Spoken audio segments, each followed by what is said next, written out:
It starts now. The Michigan contingent is starting to officially descend upon Indianapolis to partake in the NFL Scouting Combine. And it's the most that have ever been to this event from any other school. So we're going to get a little bit more into the Combine. I know we've been Combine heavy. Then we're going to get into CBS Sports, add a prediction about this year's college football playoff as in 2024. And then we're going to talk a little basketball on this episode of Locked On Wolverines. You are Locked On Wolverines, your daily podcast on the Michigan Wolverines, part of the Locked On Podcast Network. Happy Tuesday. We are back and doing it. Locked On Wolverines podcast, part of the Locked On Podcast Network, where it's your team every day. I am your man on the ground, Isaiah Hole, publisher of Wolverines Wire through USA Today Sports Media Group. And beautiful day here in Southeast Michigan, 70 degrees outside. The plan today was to get one out earlier than this, but I partook in as much as I could of the beautiful un-Michigan-like weather, which I hope you all have as well. But certainly it is that as well in Indianapolis. There will be 18 Wolverines, more than any other school in history, which is funny, again, because not a lot of top-end guys. Now, there could be some top-end guys. We've got a lot of different things we're going to cover as far as the Combine. It's not just going to be talking about the players and everything. I want to get into just kind of what a lot of other people are saying about these Michigan people who are going to be there. So that there's just a lot of little newsworthy events. So first off, you've got Bruce Feldman from The Athletic kind of doing his freaks list, but making it Combine specific. And we'll get to one of the things I was about to say here in a moment, but making it Combine specific. He's got two Wolverines on the list. Number 6 is Roman Wilson. As he said, our latest 2-point stance speedster from the Wolverines. Wilson clocked a 4.3340 out of it last season. Even more impressive, Wilson ran a sizzling 6.2 second 3-cone drill and topped everyone at Michigan with 3.77 shuttle time. So he's going to certainly be a guy that wows at the Combine. He already wowed at the Senior Bowl, so it will be interesting to see how he moves up. They've got Chris Jenkins at number 10. He was number 6 on the original, the actual Freaks list, that's released in July, August. He comes in at number 10, and as Feldman says, some of the things aren't necessarily going to translate, right, for the Combine. Some of the freaky stuff Jenkins can do that merited the number 1 spot on the Freaks list in 2023. So I actually was number 1. I had him at 6. I apparently was wrong. At 2023 won't be relevant at the Combine. At 307 pounds, Jenkins did a Turkish get-up with a 170-pound dumbbell, the heaviest former Michigan strength coach Ben Herbert had ever witnessed. He also does pull-ups with a 100-pound weight strapped to his waist. I probably could do one pull-up right now, but I'm not the heaviest I've ever been in my life. I'm close. I've lost 11, 12 pounds. We're trying to lose a lot more. I can't do one pull-up. I don't know that I could pick up a 170-pound dumbbell. Maybe I could with 2 hands. With 1 hand to do the Turkish get-up, I certainly couldn't do it. So that is wild. So 2 guys to watch as far as that's concerned. Bruce Feldman has that there. J.J. McCarthy, obviously a big topic of conversation. He is going to be the highest kind of ranked, when according to just anyone's general like mock drafts and everything, quarterback who will be participating in the Combine to its fullest degree, which means he's throwing for GMs and scouts and such. I've seen a lot of ridiculousness like, oh, it's because you didn't, he's got to throw now because you didn't throw in college. Okay, he threw fine, but in the second half, Michigan didn't need him for the most part. So why would he be out there slinging it if they've got like a 21-point lead? They don't need him. So people just don't understand that for whatever reason. Fantasy Pros, Thor Nystrom appeared on their podcast. That is his podcast along with others, but he had what he called the bonanza comp, meaning like all goes well, all goes right. This is what he looks like. He said John Elway, which I think is pretty apt. I mean, honestly, his biggest comp to me is Jim Harbaugh, weirdly. But kind of a similar skill set in a lot of ways. That's certainly a stronger arm and and can do some things Jim Harbaugh couldn't. But I mean, also still kind of a similar player in a lot of ways. Extends plays with his legs, smart, heady guy, all that kind of stuff. But he said certainly it could be John Elway. I really like JJ in this combine because Drake May's not throwing, and Jaden Daniels isn't throwing. Caleb Williams, to me, like, yeah, he probably doesn't need to throw. The other two, I feel like probably should. I understand where they're going right now, but I think JJ going out and performing, if he goes out and looks the way JJ can, he could at least vault up to number 2. I mean, I don't know if he'll vault up to number 1. Everyone decided 2 years ago Caleb Williams is number 1. But JJ has an opportunity to really vault up. And I think it's great that he's throwing, because I think he's going to end up looking like the best quarterback there in every metric, every measure, every single way that you want him to look. And certainly, so I was told by someone kind of close to JJ, not JJ himself, but someone close to JJ, before he had decided for the officially announced he was deciding for the draft, when I got the heads up, hey, you want to have that article ready, that he feels like he's going to be able to sit down with GMs and really wow them when he breaks down film and stuff like that. And just the conversations he has about football. So that certainly could change a lot of the way that people look at what he is, what his ceiling is. We all know he has a low floor, but it's just funny when you read a lot of stuff, like a lot of fans, draft nicks, different people who are like, you know, drafting J.J. McCarthy in the first round is how you get fired. I think that you couldn't make a better decision than J.J. McCarthy. The problem is a lot of these people read box scores and don't understand what he brings to the table, which is a lot more than I think some of these other quarterbacks. We haven't seen him really have the full-on terrible game that, say, a Caleb Williams has, right? We've seen a couple bad Caleb Williams games. Now, JJ's had a couple not great games, right? Bowling Green was certainly among his worst. You looked at Purdue and you said, oh, this is almost as bad as Bowling Green when he still threw for 300 yards. Right. I mean, it wasn't a good game, but nonetheless, his worst games are still like, well, he still gave you something for the most part. PFF has Blake Corum as with the highest grade of all the draft career grade for all the draft eligible running backs. Duh. That to me is obvious. Daniel Jeremiah, who to me is the best. He's the one I look at the most. When it comes to his draft coverage from NFL.com, he's the one that I honestly like. I think he is the absolute best when it comes to anything draft. Like, I know people look at Mel Kiper and Todd McShay. For me, it's Daniel Jeremiah, and not just because he put JJ at number 8 in his mock draft to Atlanta, but he redid his big board and the top 50 players in this draft. He has JJ at 27. But he has 2 other guys who are in there, and that is Junior Colson at number 43 and Roman Wilson at number 50.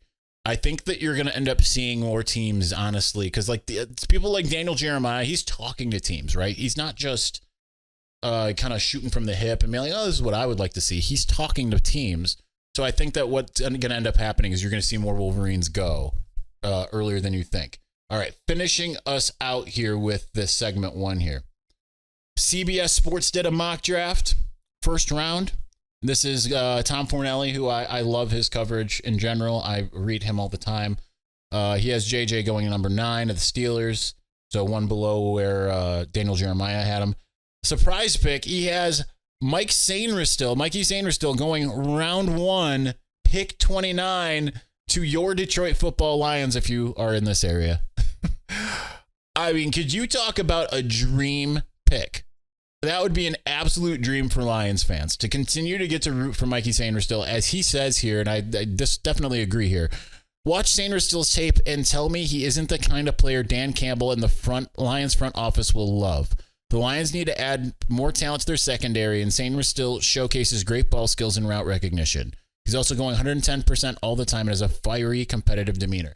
I know there will be a lot of people who will do the same thing if that happens.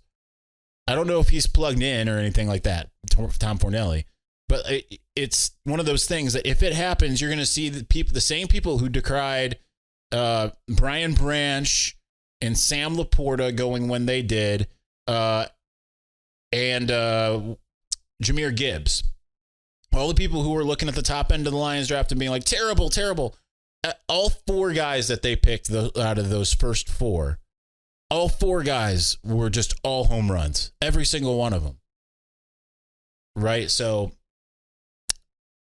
I like if the Lions pick Mikey Sainristil, Brad Holmes, where it goes out and does some magic, I feel like we would all be like, all right, perfect. This is great. And you know he's going to go out there and make plays. He just has that nose. He knows how to do it. All right, we're going to continue on, and we're going to get into CBS Sports made a college football playoff prediction. I think it's really interesting. If I can keep my microphone from... This is always the challenge, every single episode. We'll talk about that here in just a moment. But before we do, get buckets with your first bet on FanDuel, America's #1 sportsbook. Because right now, new customers get $150 in bonus bets, and that's with any winning $5 bet. Any single one. Just $5 win, right? Go out, pick the game that you know, like, okay, there's no way that this team's beating this team, and make that bet. And then you get $150 that you can just play around with. It's amazing. I've done it before. It's fantastic. So you can bet on all of your favorite NBA players and teams with quick bets, live same-game parlays, exclusive props, heck of a lot more. College basketball, you can also do that. So just visit FanDuel.com/lockedon and shoot your shot. FanDuel, official sportsbook partner of the NBA.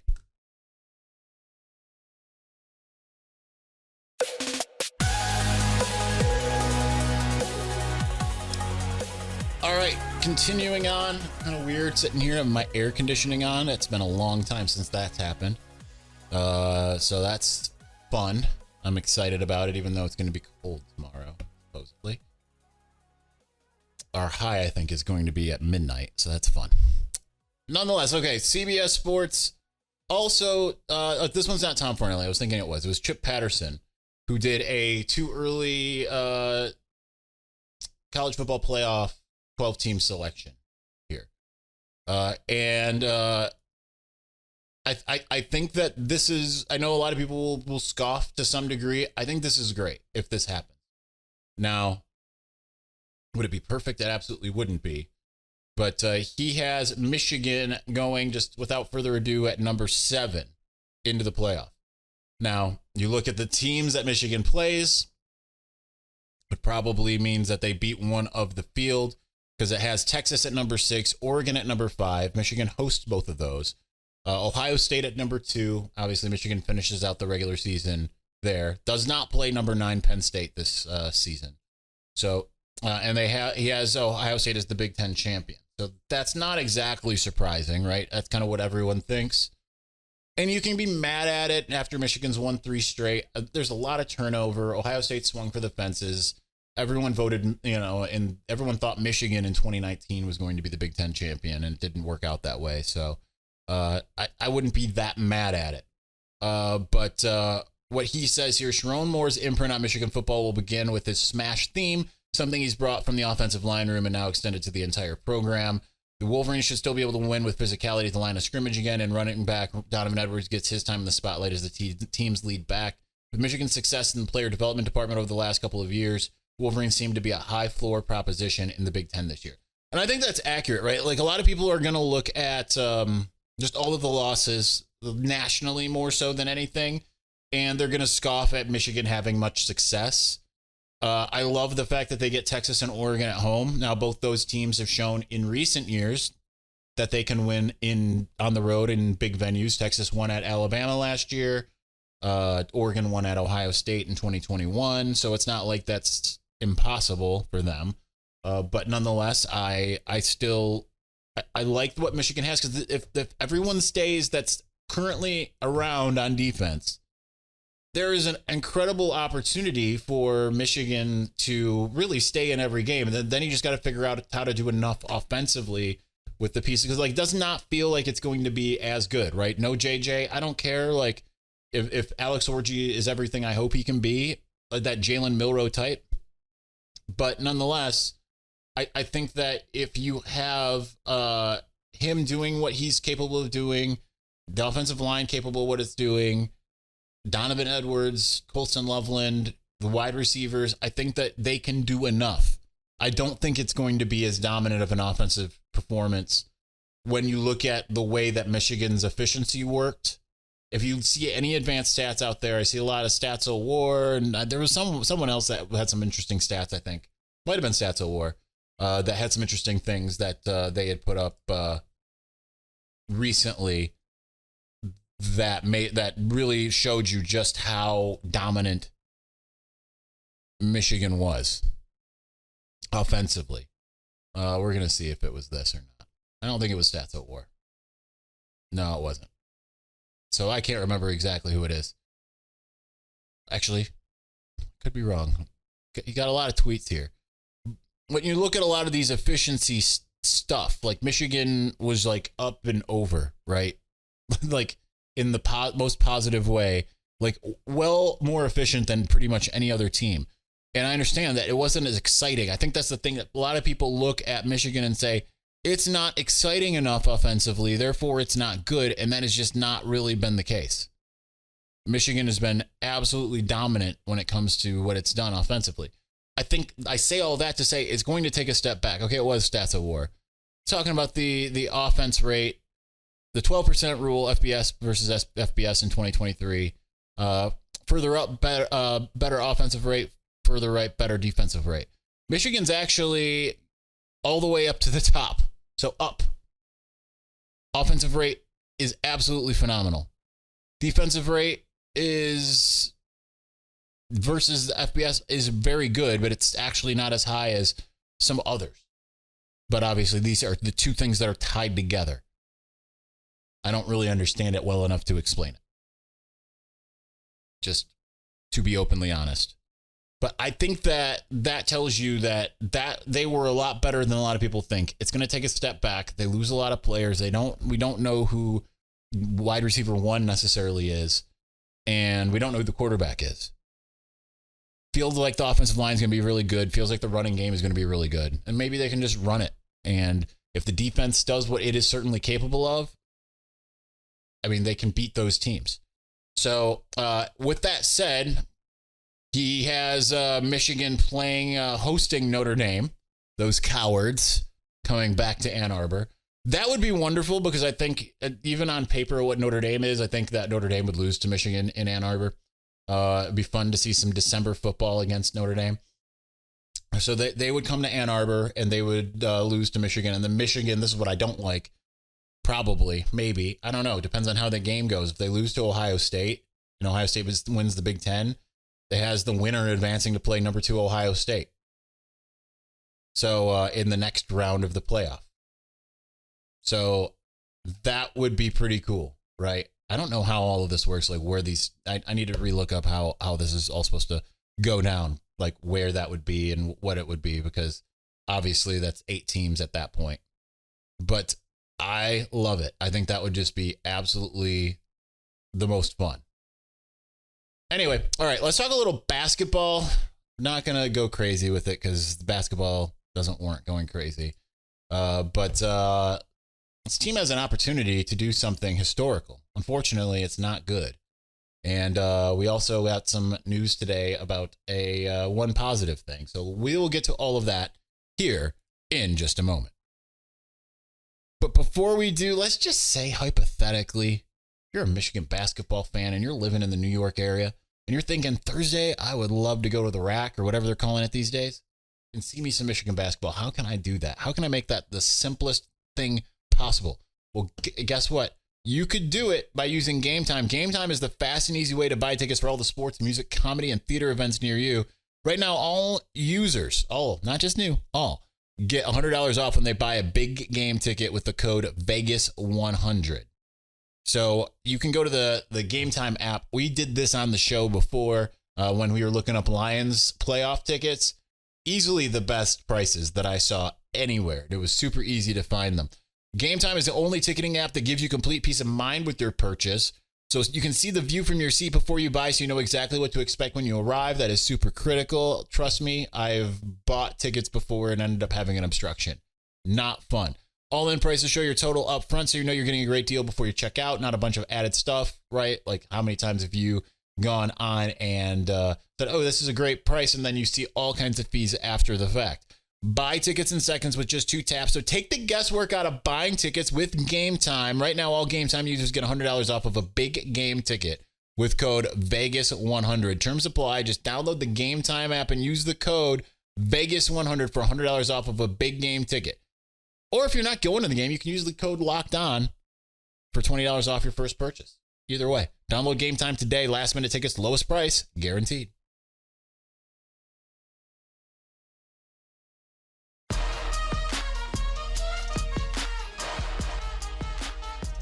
All right, we got to talk a little Michigan basketball because we've barely done it this year for good reason, for good cause. I went to more basketball games this year than I did before. One more home game left. I suppose I will be at that. Did not go. Well, what day is that? Yeah, it's not a Sunday. I don't go to games. I don't roll on Shabbos, right? I don't go on Sundays. I mean, I guess if it was like Ohio State and Michigan State, I would make an exception. But generally, I try to take Sundays as close to off as I possibly can in general. So I didn't even get a chance to really see the Purdue game on Sunday. I knew what the end result was going to be, even though it ended up being significantly closer than anticipated. But with that, Michigan now has 20 losses. They're 8-20 on the season. Not good. You want it to be reverse at the very least, right? What that does is this is the tied for 4th worst in program history. The 4 times, essentially, I shouldn't say tied for 4th worst. It's actually tied for 2nd worst, technically. 4 times Michigan basketball has lost 20 games. The record is 22. I believe it was 7-22. Let me pull up my own article to see if I can remember this correctly. 10-22. 10-22. So they're 8-20. They go to Rutgers on Thursday. They lost to Rutgers at home. Rutgers is the other bad team in the Big Ten at the moment. So they have an opportunity to make that 9-20, or they could make it 8-21. The worst year so far is 10-22. That was John Beilein's first year, which is a complete teardown. Now, weirdly, they had not the worst record, but they were still a bad team. They were like 22 and something. And I know it sounds like, oh, that's not too bad. I mean, they still weren't a tournament team. They were still very bad. I remember the Tommy Amaker years. I was in college then. I paid a little attention. They were sad. But John Beilein had a complete teardown, completely different system, lost some players, and had to rebuild. And went 10-22, and then the ship went up after that. This is different because this is like, I don't romanticize the Rich Rodriguez football years the way that some people do. But I mean, that was a team at least slowly ascending, right? 3-9, 5-7, 7-6. And then you go to Brady Hoke and you're like, okay, cool. 11-2, 9-4, 7-6, 5-7, so on and so forth. You don't want to be on the decline, on the downslide, the way that this is going. So Juwan Howard really needs to right the ship. And the best he can do in the regular season, at least, is go 11-20. And then, obviously, I mean, that could get a lot better. I mean, they could technically get in the NCAA tournament. Just got to basically win every game in the Big Ten tournament. That's not going to happen. But certainly, I mean, if you say they somehow get out of tear, they win the next 3 games. And then they win like 3 games in the NCAA tournament. Highly, highly doubt that'll happen, especially with Olivier Camois out for the season. But that at least would get you to something that looks a lot better, 14-20, and you'd be like, okay, it wasn't good, but they ended on a positive note. And that's probably not happening. So, but at least the good news is when they go to Rutgers, they'll have Doug McDaniel back.